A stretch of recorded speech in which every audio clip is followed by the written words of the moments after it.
reka ngusuhuze kandi guha ikaze wakoze subscribe hano kuri Neza Times. Amakuru adasanzwe y'uyu munsi, Perezida wa Leta Zunze Ubumwe za Amerika Donald Trump yahagaritse ibitero byari bigiye kugabwa kuri Irani, ariko avuga yuko azabihagarika burundu igihe bazaba bemeye ibiganiro. Mu butumwa yashyize ku rubuga rwe rwa Truth Social yavuze yuko guhagarika iki gitero simusiga byatewe nuko nyine icyemezo yagifashe bitewe nuko hagiye kuba habaho amasezerano. Ayo masezerano rero bagiye gukorana na Irani byavuze yuko ashobora kuba azaba akubiyemo mu gufungura uyu muhora wa Hormuz, ndetse bakaba bahita bafatiramo n'icyemezo cyo guhagarika gukora intwaro za kirimbuzi. Iri tangazo rye kandi ryaje nyuma yuko ibitangazamakuru byo muri Amerika byari bimaze gutangaza yuko Washington yari irimo irategura intwaro kirimbuzi, ni ukuvuga ngo yari gutegura ibitwaro kirimbuzi byo kuba n'ubundi byajyanwa muri Irani byo gutera Irani. Izi ntwaro karundura kandi izi ntwaro karundura zivuga ko ziri gutegurirwa n'ubundi Washington, reka nkubwire ko zagombaga kuba zajya gutera Irani muri mu mpera z'iki cyumweru n'ubundi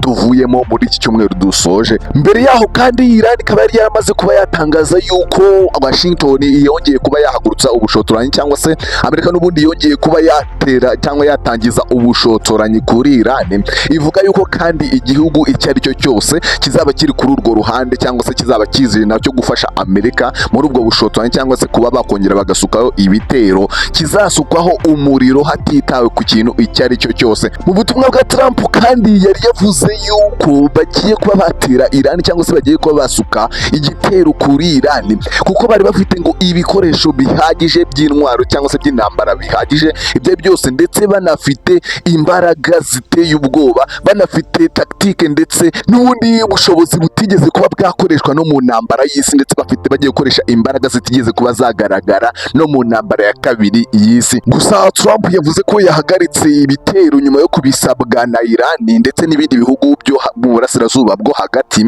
Yewe bavuga yuko bagomba kuba bagirana ibiganiro, cyangwa se bakaba bagirana amasezerano, bakaba nyine Trump yaba ahagaritse ibyo bitero. Trump yavuze yuko kandi hari intambwe imaze kuba yaterwa, anavuga yuko kandi ibi mu bigize amasezerano by'ingenzi, cyangwa se iby'ingenzi bizaba biri mu masezerano n'ubundi mu byemezo, cyangwa se mu byo bagomba kwemeranyaho, bimwe byamaze kuba byagerwaho. Yagize ati mu biganiro cyangwa se mu masezerano hagomba kuzabaho icyemezo n'ubundi cyo gufungura umuhora wa Hormuz burundu, ndetse kandi hakabaho guhagarika gukora intwaro za kirimbuzi cyangwa se ibitwaro karundura n'ubundi by'intambara. Mbere yaho guverinoma ya Amerika yari yasabye yuko umunyamerika aho yaba ari hose aho ngaho mu burasirazuba bwo hagati yakwitegura, cyangwa se baba maso n'ubundi bitegura kuva muri ako gace cyangwa se muri ako karere n'ubundi ku burasirazuba bwo hagati mu gihe ibintu byaba bimaze kuba bibi, cyangwa se ibintu byaba bitangiye kuba bibi cyane. Amakuru menshi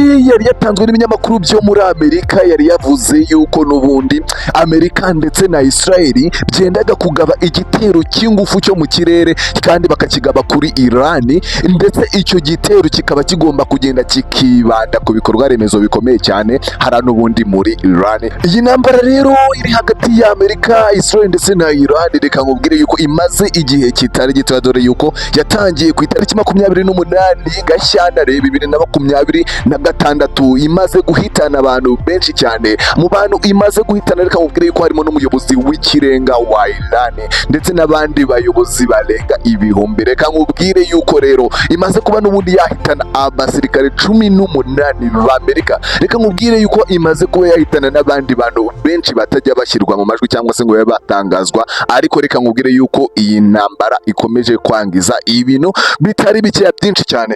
Amerika kandi y'ubwayo yitangariza yuko imaze gutakaza arenga miliyari 37 z'amadolari. Reka nkubwire yuko aya mafaranga yose imaze kuba n'ubundi yayatakariza mu bikorwa by'iyi ntambara. Reka nkubwire ko ahangaha uri ari kuri Neza Times, nkubwire ko ndi mbirimo wa kabiri nkakwitwa mbere mu badukurikirana. Reka tubonane muri video y'ubutaha, wowe wakanze subscribe, kandi niba uri mushyashya reka nkwifurize kuba wakora subscribe, tujye tubana no mu biganiro by'ubutaha. Ciao ciao.